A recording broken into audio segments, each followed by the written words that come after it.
Nos habíamos quedado en la última clase en lo que sería este cuadrito de lo que eran las estructuras o los componentes, mejor dicho, de una célula, o sea, todos sus orgánulos, su membrana celular y los demás componentes que la componen.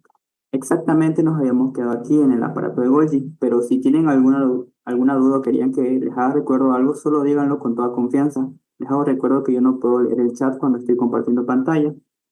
Vamos a hablar ahora del aparato de Golgi.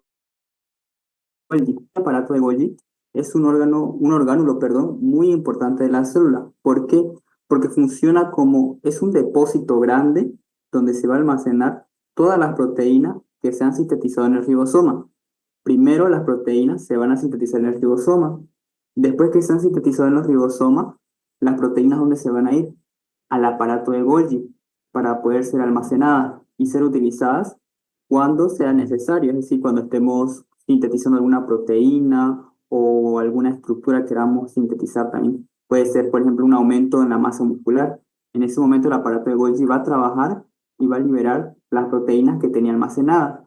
Y también las proteínas, recordemos que son de dos tipos, estructurales y funcionales. Las proteínas funcionales son las enzimas. ¿Por qué funcionales?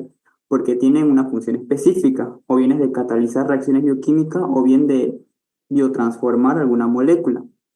Aquí, como vemos, las proteínas igual se van a ir a los lisosomas. Aparte de irse al aparato de Golgi, algunas proteínas, específicamente las enzimas, se van a ir a estos lisosomas, que son otros orgánulos muy importantes. Ahora vamos a hablar de los lisosomas. ¿Qué son estos lisosomas? Los lisosomas, la doctora nosotros nos dijo que son como el estómago de la célula. ¿Por qué? Porque los lisosomas tienen enzimas digestivas, perdón, sí, son enzimas digestivas, ¿por qué? Porque tienen un pH ácido.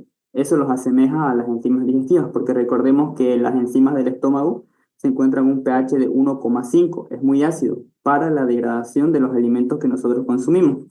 Ahora específicamente, ¿cuál va a ser la función de los lisosomas? Van a participar bastante en lo que es la fagocitosis, es decir, el proceso mediante el cual, recuerden todo lo que avanzamos en la última clase, no sé si se acuerdan del PMC, todo lo que termine en ción, su oración la van a empezar con PMC, que significa proceso mediante el cual. Esto es lo que le gusta a la doctora. No, ese día no me acordaba ninguna palabra con ción, pero ahora tenemos un ejemplo. La fagocitosis, ¿qué es? Es un proceso mediante el cual se ingiere una partícula extraña al interior del macrófago. Otro ejemplo sería retroalimentación. ¿Qué es retroalimentación? Ese termina en ion. Es otro proceso mediante el cual nuestro cuerpo devuelve intervalos a sus valores normales. Es decir, si está por encima de su valor normal, le quita, y si está por debajo, le aumenta. No se olviden de estas tres letras, PMC, proceso mediante el cual los lisosomas participan en la fagocitosis. Se encuentran muy abundantes y muy desarrollados en los que serían los macrófagos y los neutrófilos, macrófagos son los grandes comedores, y los neutrófilos también fagocitan, pero no tanto como los macrófagos, ¿ok? Poseen enzimas hidrolíticas, es decir, participan en la hidrólisis. ¿Qué quiere decir hidrólisis? Es igual un proceso mediante el cual se va a degradar, es decir, algo complejo se va a hacer más simple gracias a la ayuda del agua. Viene la molécula del agua y forma la hidrólisis, ¿ok? Estas enzimas van a actuar muy bien en un pH de 5,5. O sea, es algo muy ácido que puede biotransformar, degradar moléculas complejas, como por ejemplo una bacteria, un hongo o un parásito en su etapa juvenil, que no sea en su etapa adulta, porque los parásitos en su etapa adulta no pueden ser fagocitados, llegan a medir incluso centímetros, que esos son muy grandes. También participa en su autofagia. ¿Qué quiere decir esto? Auto significa en sí mismo, fagia, comer, es decir, los lisosomas van a participar cuando la célula se va a autocomer. ¿En qué momento la célula se va a autocomer, se va a autodestruir? Cuando la célula no esté funcionando correctamente. Y la misma célula va a activar unos distintos procesos bioquímicos que van a hacer que la misma célula se degrade y explote, se destruya. ¿Por qué? ¿Qué pasa si nosotros tenemos una célula dañada? Va a ser mitosis. ¿Y qué va a pasar cuando hace mitosis? Pues va a seguir generando mayores células dañadas. Y muchas células dañadas que va a provocar, va a provocar daños en los tejidos, porque recordemos que un conjunto de células van a formar un tejido. Y si ese conjunto de células están dañadas, el tejido va a estar lesionado. Es por eso que la misma célula realiza apoptosis. No se olviden, apoptosis. Es lo mismo que decir como autofagia. ¿Cuál es la diferencia? Que también ya habrán escuchado la palabra necrosis. Apoptosis y necrosis se refieren a la muerte celular, pero con la diferencia de que la apoptosis es programada, es una muerte celular programada, proceso mediante el cual la célula activa distintos procesos para que se autodestruya. En cambio, la necrosis es una muerte que nosotros ocasionamos a la célula, pero no está programada. Por ejemplo, no sé, te mata tus neuronas, es un ejemplo de necrosis.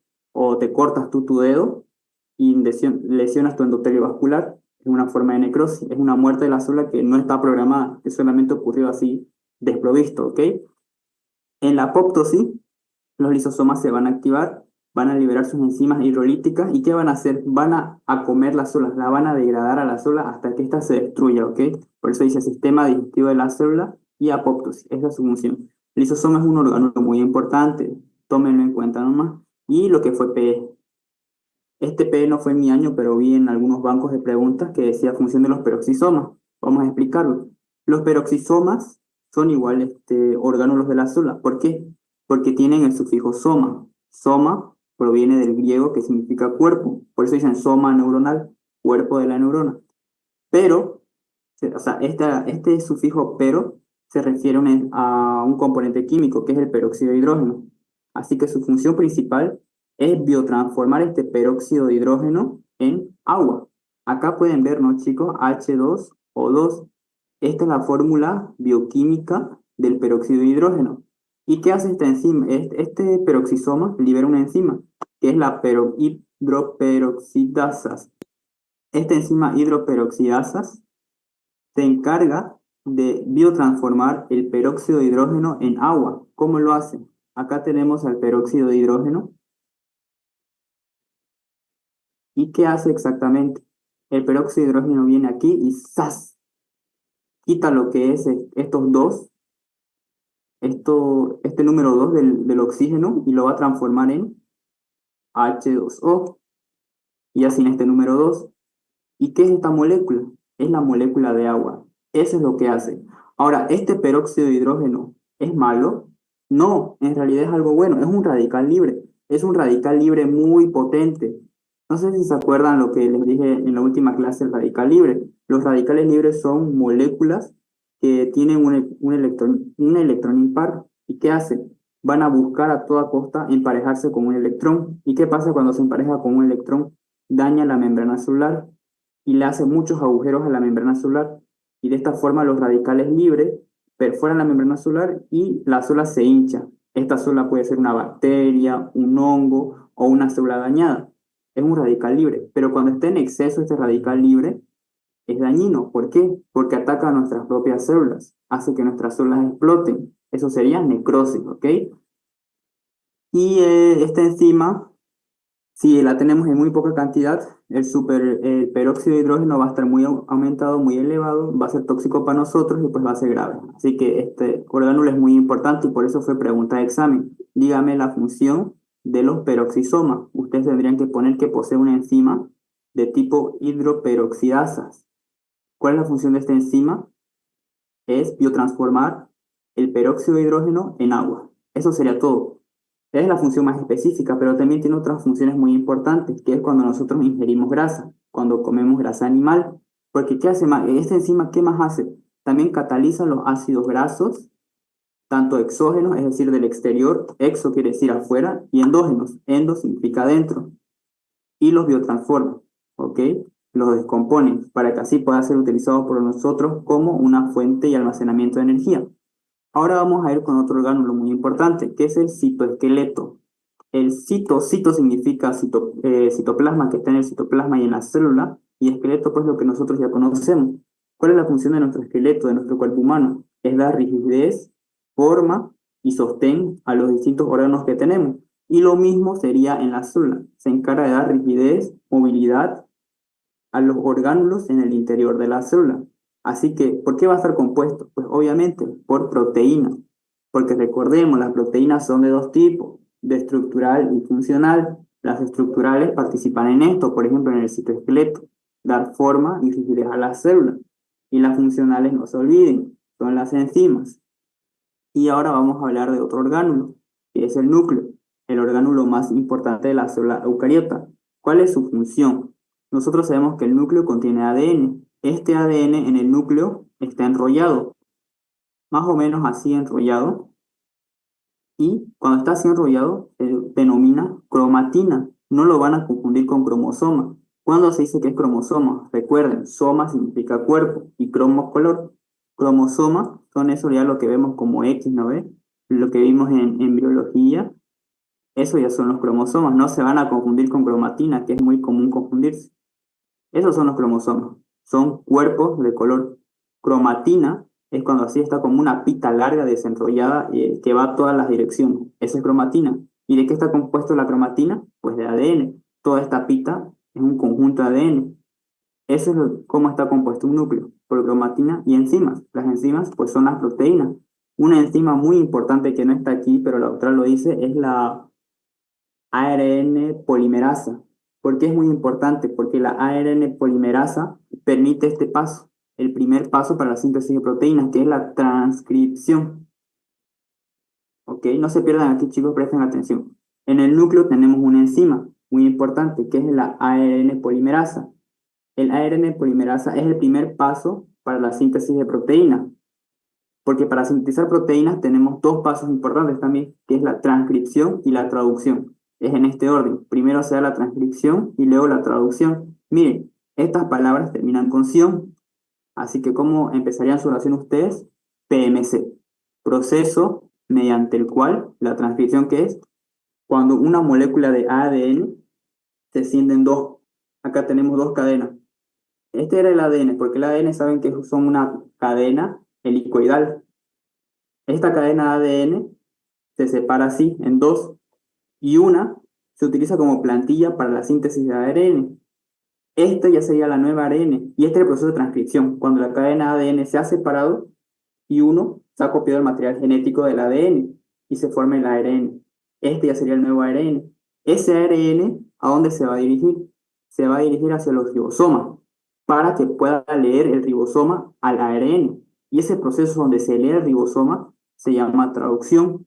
Y una vez el ribosoma lee el ARN, se va a sintetizar la proteína. ¿Y esta proteína dónde se va a ir? Se va a almacenar en el aparato de Golgi y las que son enzimas digestivas se van a ir a los lisosomas, ¿ok? No se van a perder en eso. Si tienen alguna duda, solo pregunten, por favor. Pero en el chat no veo, sería mejor que activen el audio. Eso con el núcleo es muy importante, el orgánulo más importante, porque sin el núcleo no hay célula. ¿Por qué? Porque no hay mitosis, no hay síntesis de proteínas, no hay síntesis de enzimas e incluso no va a haber síntesis de mitocondria. ¿Saben, no? Que la mitocondria está compuesta por ADN, al igual que el núcleo. La mitocondria es muy importante. Recuerden, para todos los ciclos, principalmente el ciclo de Krebs, la fosforilación oxidativa, para obtener energía, para el metabolismo. Eso con el núcleo y con todo este cuadrito, ¿ok? No se olviden siempre, todo lo que termina en ción es proceso mediante el cual, no se olviden. Vamos a leer un poco lo que dice acá el texto. En este sentido, los sistemas de control neuroendocrino que influyen en la conducta concitan mucho interés. Los mensajeros bioquímicos que existen en nuestro cerebro, ¿a qué se refiere con mensajeros bioquímicos, chicos?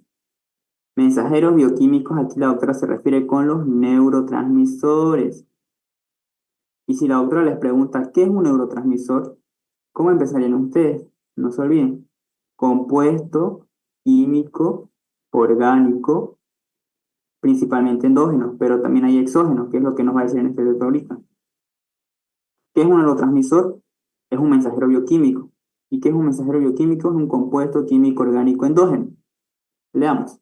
Los mensajeros bioquímicos que existen en nuestro cerebro, por ende son endógenos, sirven para controlar la actividad nerviosa. ¿Cómo van a controlar la actividad nerviosa?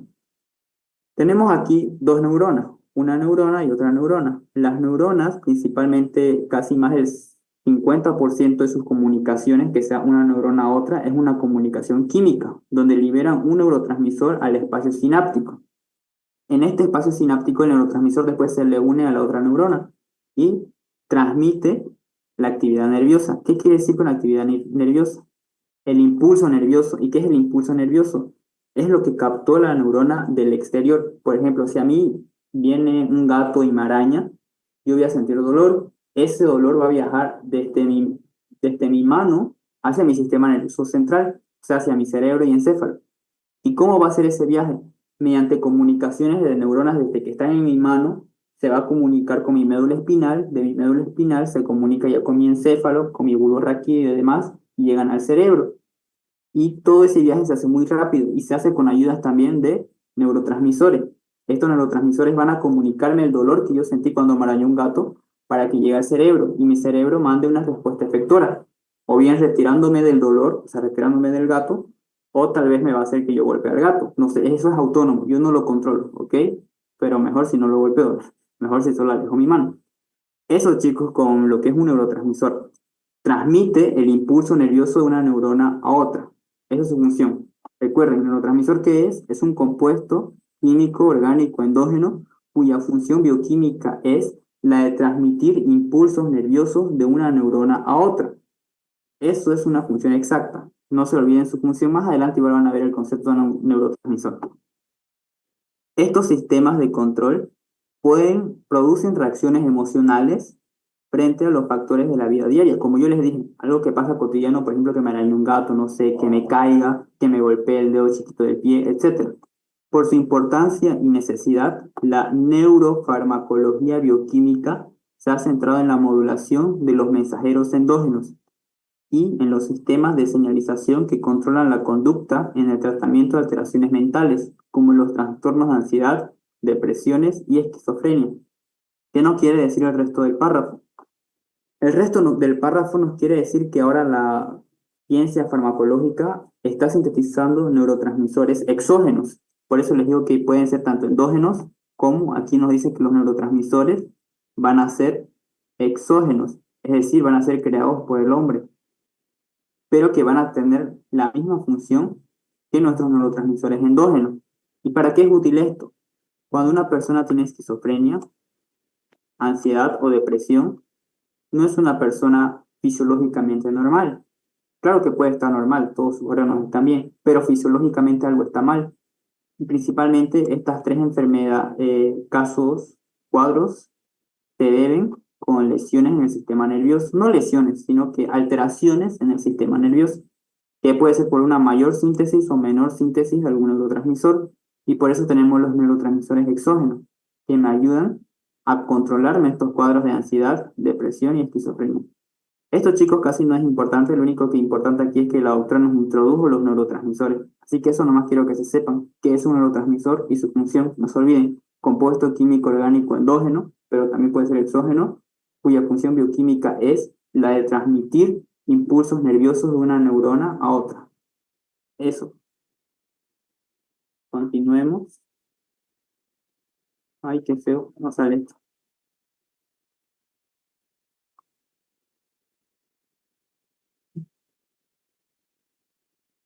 Y ahora vamos a ver niveles de organización de los seres vivos.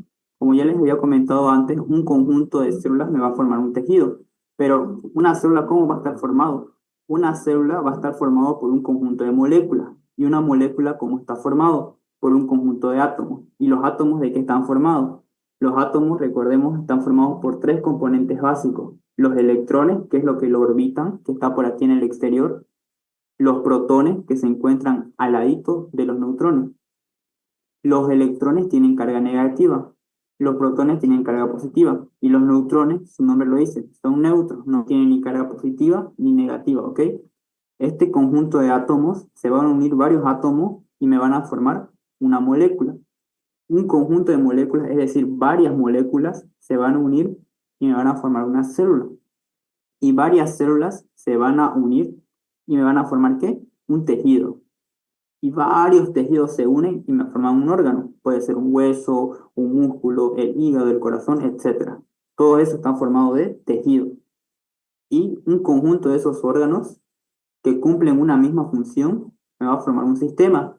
Y varios sistemas, por ejemplo, el sistema respiratorio, renal, urinario, todo eso unido me va a formar un organismo. Y un organismo, ¿quién es? Puede ser Felipito, Teresa, Andrés, cualquier persona, un organismo vivo. Eso, chicos, no se pierdan. Desde lo más pequeño, nosotros estamos formados y funcionamos. Si lo más pequeñito no está bien, pues toda la cadena va a estar mal.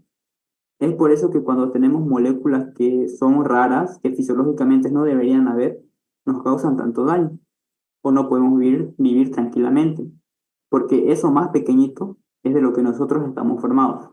Muy importante esto, chicos, y pienso que puede ser pregunta de examen porque es en forma de esquema esto, y a la doctora ya les dije que le encantan los esquemas, les puede decir, desde un punto, esquematíceme cómo está organizado un ser vivo, y todo esto le hacen. Esto no, esto ya yo lo hice por mi propia cuenta y no es tan importante. Ahora vamos con el sistema de retroalimentación. ¿Se acuerdan, no? De que era retroalimentación, recién lo dijimos. Siempre van a empezar con PMC, proceso mediante el cual se devuelve un valor que está muy por encima o muy por debajo de lo normal a su intervalo normal. ¿Qué nos dice aquí? Cuando la función o el valor del parámetro bioquímico disminuye por debajo del punto fisiológico, el mecanismo de retroalimentación entra en acción para aumentar la función o el valor. Ahora, lo contrario, por otro lado, cuando se incrementa por encima del punto de regulación, el mecanismo de retroalimentación actúa para reducirlo. Un ejemplo de este proceso se encuentra en el mecanismo de retroalimentación negativa, que controla la glucemia. Ahora, ¿qué quiere decir esto en español? Cuando nosotros consumimos, por ejemplo, una manzana, ¿la manzana de qué está formado? De carbohidratos. ¿Los carbohidratos qué son? Pues glucosa. La glucosa es la energía que utilizan nuestras células para generar ATP.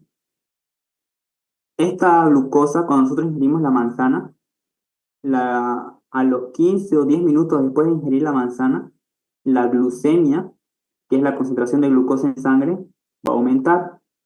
Aquí ya se aumentó. No sé si ya leyeron o ya estudiaron la tabla de valores de referencia, pero ¿cuánto es lo normal de glucosa? Lo normal de glucosa es de 70 a 99 miligramos por decilitro.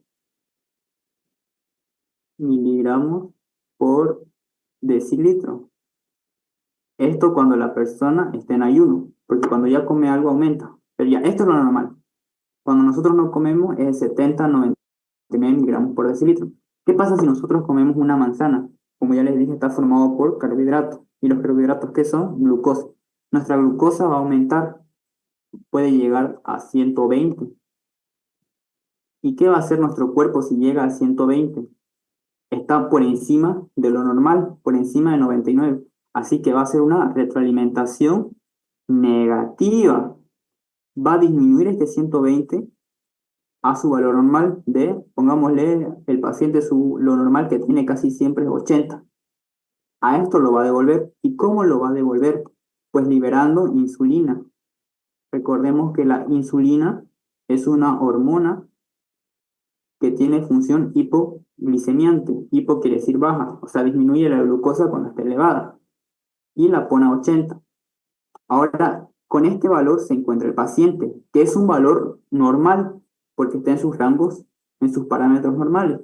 Ahora, ¿qué pasa si este paciente se va a trotar, se va a hacer actividad física, se va al gimnasio o no sé, no pilló micro y se va a ir a pie a su casa? Va a disminuir su glucosa porque la está utilizando para caminar, para correr, para levantar pesas, etcétera. Va a disminuir su glucosa porque está gastando su energía, su ATP.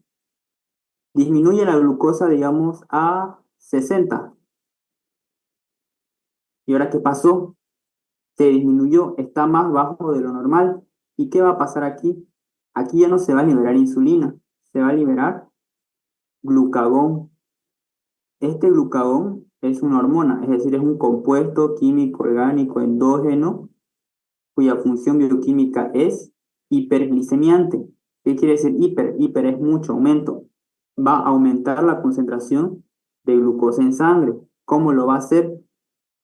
Porque va a ayudar, colaborar a la biotransformación del glucógeno en glucosa. Y este 60 lo va a transformar en ¿cuánto?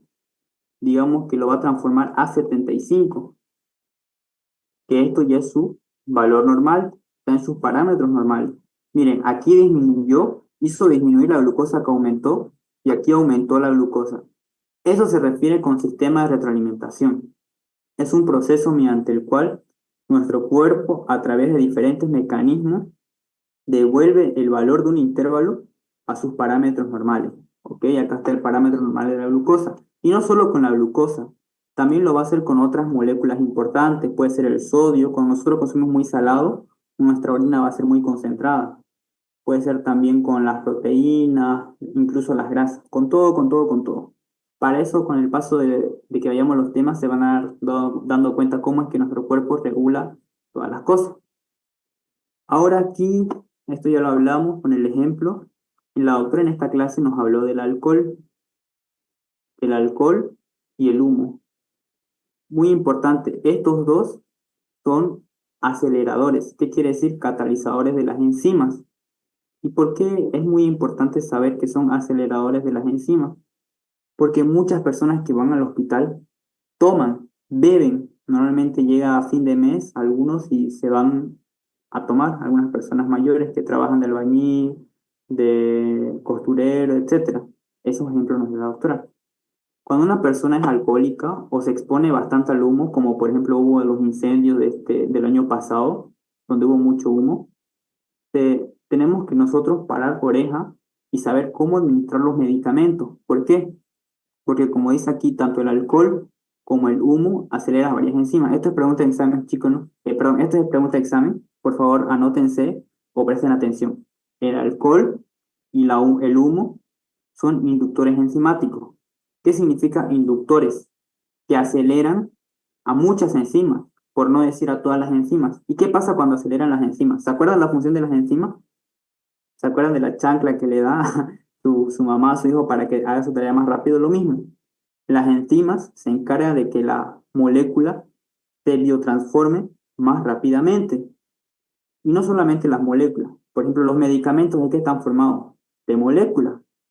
¿Qué pasa si un alcohólico nosotros está con tuberculosis y le vamos a recetar rifampicina, ya no me acuerdo ahorita, rifampicina, eh, isoniazida, no sé, no me acuerdo los medicamentos ahorita.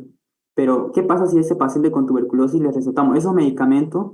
Según lo teórico, se dice que se les da una vez al día por 6 días, con descanso de una vez, que es los domingos. Si el paciente es alcohólico y de paso está expuesto al humo, esos medicamentos ese paciente lo tuviera que tomar más de una vez al día. ¿Por qué? Porque su cuerpo lo va a biotransformar más rápido. Va a hacer que ese medicamento lo utilice más rápido y su efecto se va a pasar más rápido. Y para nosotros poder curar al paciente, tenemos que darle una mayor dosis de esos medicamentos, pero igual eso no sería tan recomendable. ¿Por qué? Porque recordemos que esos medicamentos igual son nocivos para el hígado, porque se encarga de biotransformar igual todos los medicamentos, como ser el paracetamol principalmente. Ese es ese dilema con lo que es el alcohol y el humo. Pero por el momento quiero que se les quede esto, que acelera a varias enzimas. Y acá por eso dicen, por eso no se lo combina con medicamento. Es recomendable decir al paciente cuando está en tratamiento que no consuma para nada alcohol, tampoco para nada humo. Y sería muy bueno que nosotros les expliquemos, porque muchas veces cuando uno es doctor, solamente les dice que no consuman alcohol y humo. Y no le explicamos el por qué. Y el paciente, como no sabe el por qué, tal vez va a cumplir por 1, 2 meses, pero ¿qué va a pasar al tercer mes o al cuarto mes? Le van a invitar a un cumpleaños y el paciente no va a aguantar y va a beber alcohol y humo, porque va a decir, no creo que sea tan grave, el doctor no me explicó, y ustedes le tienen que explicar. ¿Qué hacían estos dos? Aceleraban a las enzimas, y por ende el medicamento se iba a biotransformar más rápido y su efecto no lo iba a hacer correctamente, no lo va a curar mucho mejor. Ok, chicos, eso quiero que se les quede muy claro. Y luego tenemos otro medicamento, que esto no creo que sea tan preguntado, que es la cimetidina.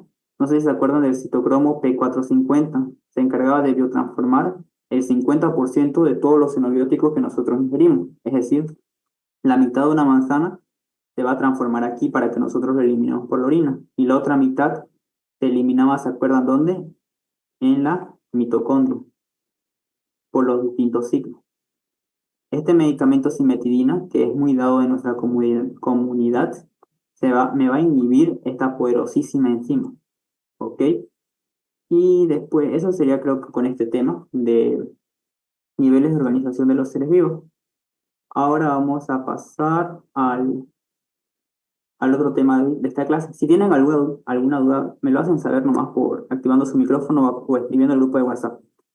Ahora vamos a hablar del tema del agua. Es el tema 5 y es un tema muy importante porque este creo que es el último tema así de como que de generalidades, porque después del agua ya viene el pH. Aquí ya entra más, un poco más de bioquímica, acá ya están viendo algunas biotransformaciones.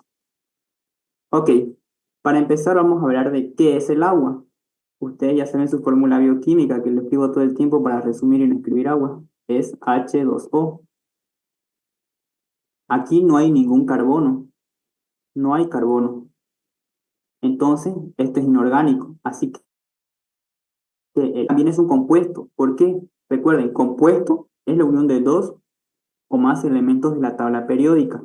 Aquí, ¿cuántos elementos de la tabla periódica tenemos? Hidrógeno y oxígeno, dos elementos de la tabla periódica. Pero miren, el hidrógeno se repite dos veces, así que tenemos tres elementos. Estos en conjunto me forman una molécula y es la molécula de agua, que es un compuesto químico inorgánico. Ojo, es inorgánico. ¿Por qué? Porque no tiene carbono en su composición. El agua es muy importante para nuestro cuerpo. ¿Por qué? Porque nuestro cuerpo está formado entre un 60 a un 65% de agua. Es decir, si una persona pesa 70 kilos, de esos 70 kilos, el 60% de su peso, que creo que es 30 y algo de kilogramos, va a ser puro agua. O sea, es mucha agua.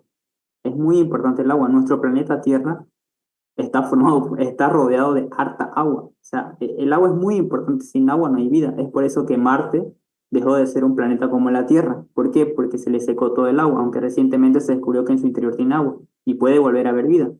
Sin agua no hay vida, chicos. Es muy importante este tema del agua. Ahora, ¿cuánto es el porcentaje del agua en nuestro cuerpo humano? Acá, como para la autora puso, el 60% del peso corporal es agua. Y esto es pregunta de examen. Así en los incisos les puede poner, digamos, en los incisos le pone, indique cuál es el porcentaje de agua en el cuerpo humano. Y ahí la autora pone 80%, 90%, les pone A o B o ninguno. Y ustedes le tendrían que poner ninguno. Y si acá está 60%, ustedes le ponen este, inciso C sería. ¿Ok? Pregunta de examen. El cuerpo humano, ¿de cuánto porcentaje de agua presenta? 60%. Ahora, mientras nosotros vamos creciendo y nos vamos a desarrollando, el porcentaje de agua en nuestro cuerpo va a ir disminuyendo. Nosotros empezamos con un gran porcentaje de agua, mucho, mucho, por no decir casi el 100%. Y después cuando llegamos a ser personas de tercera edad, disminuye casi a la mitad. Casi tenemos 50 o 40% de agua. Esto sáquenle captura, igual se lo voy a enviar las diapos, sáquenle captura o anótenselo, porque esto no está aquí en su libro de teoría, pero está en su libro de práctica. Y no sé si van a pasar práctica, pero la autora se los va a decir en clase y ya se lo tienen que ir memorizando porque es pregunta de examen. Es muy importante saber cuánto porcentaje de agua tenemos mientras nosotros vamos creciendo. ¿Por qué? Para la administración del suero. Ustedes saben que el suero se le hace cuando una persona está decaída. ¿Y qué es el suero? No es más que agua con glucosa y con sodio. Y si nosotros le damos más agua al paciente, va a aumentar la bulimia. ¿Y qué pasa si aumenta mucho la bulimia? Pues va a aumentar la presión arterial, el gasto cardíaco y va a haber taquicardia y el paciente se puede morir porque su cuerpo no va a poder tolerar un aumento en la bulimia, ¿ok? Así que vamos empezando. Cuando nosotros somos embriones, tienen que saber igual la diferencia entre lo que es un embrión y un feto. Embrión se le dice cuando son sus primeras 8 semanas en su etapa de desarrollo. Embrión exactamente es cuando se empiezan a formar los órganos del que van a ser, del nuevo ser. Y feto se le dice feto después de la 8ª semana de formación. Es decir, cuando ya los órganos están formados, pero estos ya van a empezar a crecer y desarrollarse y funcionar correctamente. Una diferencia muy importante. Primero viene lo que es el embrión y después viene el feto. Y después el feto se le dice feto hasta que nazca. Una vez que nace el bebé, se le va a denominar neonato hasta su primer mes de vida. Y después de su primer mes de vida ya se le puede decir bebé. ¿Ok? No sé cómo, yo no sabía eso de neonato, pero neonato es solo hasta su primer mes de vida. Después del primer mes de vida se le dice bebé. Ok, en el embrión va a tener un 97% de su cuerpo va a ser agua. un 97%. Una vez